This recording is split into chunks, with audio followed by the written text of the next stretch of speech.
everyone today has an iPhone or a smartphone and can take photography. But if you're trying to become a professional and to enter the field and you're sent to cover an event, let's say, you want to do a couple of things differently so that when you send your work, you're recognized and they see that you're above average. So the first thing you need to do is to work on the settings of your photography. You want to make sure that you send high-resolution photographs or raw footage. You definitely don't want it to be lower than 300 ppi. You don't want to send a 72 ppi RGB. So if you're using a phone, make sure you set the settings so that you have high-resolution photography.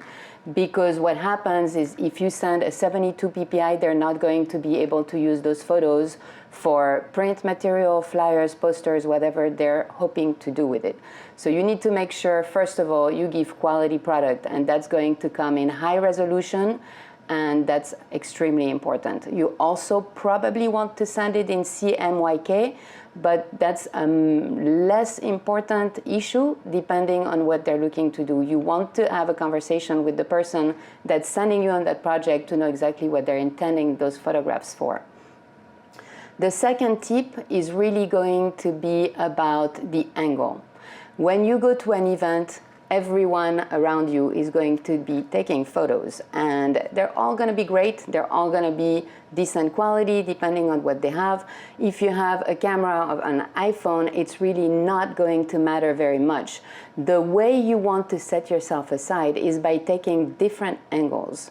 You don't want to just provide the angle of just a standing person looking at something. If it's a concert, if it's a speech, anything like that, an event with a lot of people, you want to think out of the box. Maybe you need to go and stand on the table, at least raise your arm and take a photo from way up, or go all the way to the ground and take a photo from the ground.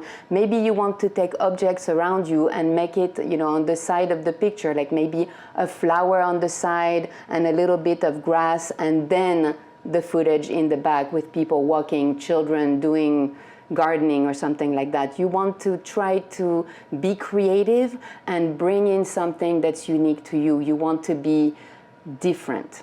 And you may want to go up the roof. You may want to get on a bench. You may want to put a group of people together and have them put a thumbs up. You definitely want to, shake things up a little bit and not create those very basic, simple, everyone can do photos.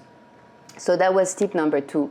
Tip number 3 is about when you go home. First of all, you should have hundreds of pictures, more than what you need.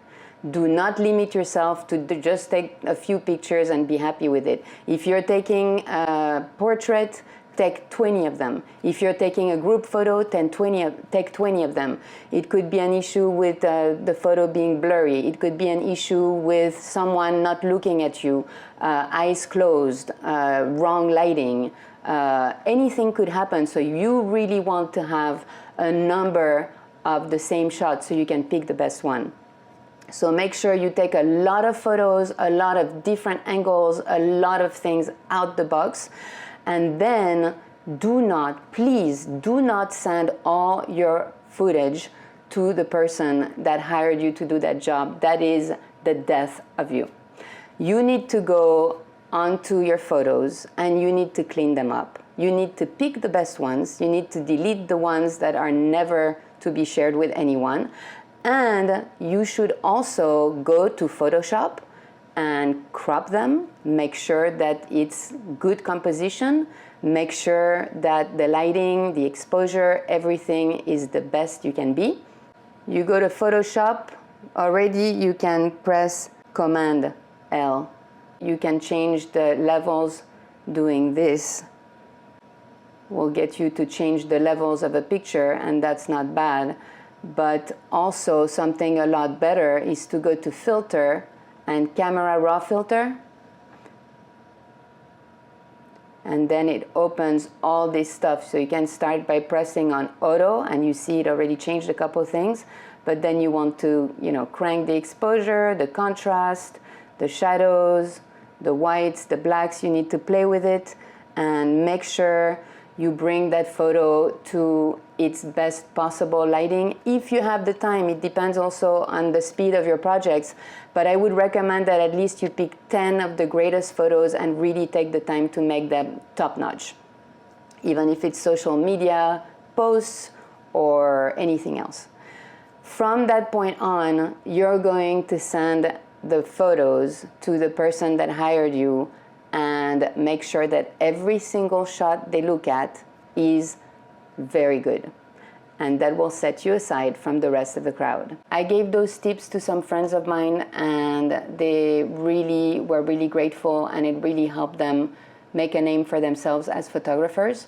It's very important that you take the time to send the best shots possible.